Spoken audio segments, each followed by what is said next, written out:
Howdy, hi. It is Do Your Job Sports MLB Rundown picks and predictions for Friday, May 2nd, 2025.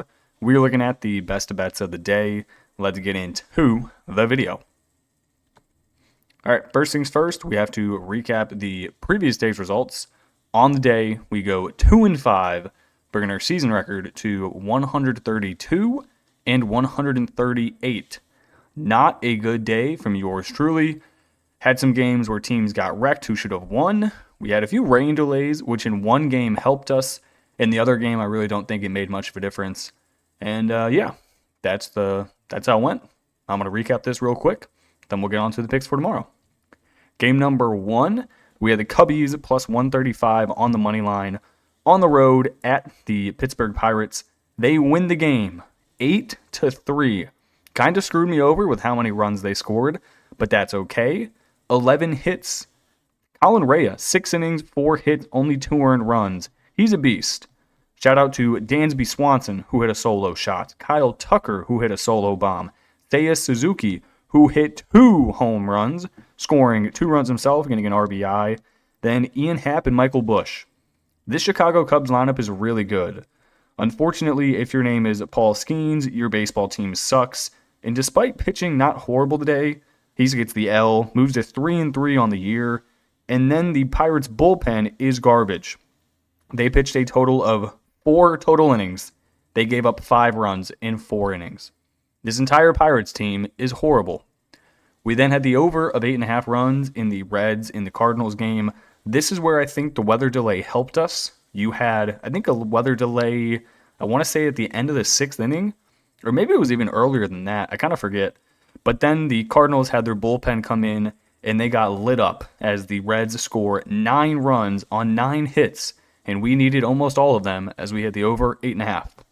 Now our losers, we had the under 7.5 runs in the Pirates and the Cubs. I did not think Skeens would get hit for as much as he did, and I thought he would go later in the game, like 7 or 8 innings, taking more of their bullpen out of it. That was wrong, as he got taken out early, and then their bullpen got killed, so that went the under. We then had the over 8.5 runs in the Red Sox and the Blue Jays game. This was no bueno, as the Red Sox are only able to score 2, and the Blue Jays got their runs all in the 7th and 8th inning. Kind of weird, considering we had 2 pitchers on the mound who really aren't that good. Tanner Houck went 7 innings, gave up 4 hits and only 1 earned run. And then Jose Barrios, 7 innings, 2 earned runs, 8 strikeouts. So the starters actually went pretty well. Then we had the weirdest one of the day. We laid 1.5 at plus 135 with the Mets. Also took the over of 7.5 runs. Kodai Senga kind of got messed up. 4 innings, 5 hits, 1 earned run. And then you brought in the bullpen of the Mets, which really isn't that good. Kodai Senga has had somewhat of a problem with length, as he only goes 4. Zach Gallen, he's the main focal point here. He pitched really well today. He went, hold on, I just had it up. Where did you go? 6 innings pitched, only 2 hits and 1 earned run. I'm pretty sure that was the Juan Soto home run, which he had 2 of today. So, shout out to Juan Soto. You had 2 home runs, but your team still lost. And that's about, we also had the Cards plus 105 on the money line. This was the rain delay. The rain delay it didn't help or impact their money line at all. I think they were down 4-1 when the rain delay happened. They only had 3 hits the entire day. They got absolutely shelled. But that's okay. We were due to get shelled. We had 2 good days in a row. This was bound to happen. Okay, let's get on to the picks for tomorrow. Game number 1, I'm going to take the Red Sox here, plus 105 on the money line, at home against the Twins. Now, both of these teams are coming off of losses, and they have to travel to Boston. So Boston is coming from Toronto, and the Twins are coming from Cleveland. So 2 not obviously horrible travel spots, but it is something to keep in mind. Also, the Twins are coming off of an overtime, good God. I was just watching the Knicks-Pistons game. I have overtime in my brain. They're coming off of an extra innings game, so they did have to use a bit more of their bullpen. I like the Red Sox here. I really don't think Joe Ryan is that good. And the Twins just lost a series 3-1 against the Guardians. The Guardians aren't good. So I think that really does explain just how bad the Twins are. On the mound for the Twins, Joe Ryan, Like I said, he's good, 3.18 ERA, but I've watched him enough. I really don't think he's that great. And I'm also more fading the Twins bats, who are horrible. Horrible, horrible, horrible on the road. Let me pull up the stats real quick. Twins, they're hitting 232 as a team. They're hitting .367 slugging percentage. They only have 25 home runs on the season, and they only have 18 stolen bases, which is tied 25th in the MLB. Their road record this year, 4-13. 4-13 on the road. The Red Sox, they're 8-6 at home. They have Walker Buehler on the mound. He's 4-1 on the season with a 4.28 ERA. Looking at his game log, he's pitched pretty well recently. He was at Cleveland. He gave up 3 earned runs in 6 innings. Versus Chicago, he only gave up one earned in 7 innings, but you can kind of toss that one out because it was versus Chicago. His other home starts, he gave up 5 against Seattle and 1 against Toronto. So in his last 4 starts, the most he's given up is 3 runs, and that was a road start at Cleveland. I like how he's going recently. He's gone 3-1, 2-1. I like his stuff. I don't like the Twins. I think getting plus money with a decent Red Sox team at home is pretty good value. So give me the Red Sox and give me the under. Next game we're looking at, it is the Mariners and the Rangers. You guys already know I do not need an extra reason to fade the Mariners. Perfectly fine doing it as it is. But when you give me Jack Leiter on the mound, I am more than happily fading the Mariners. Give me the Rangers, minus 105 on the money line in the under of 7.5 runs. You have 2 really good pitchers on the mound. Brian Wu, 3-1 on the season with a 3.09 ERA. And then my man Jack Leiter, 2-0 with a 2.03 ERA.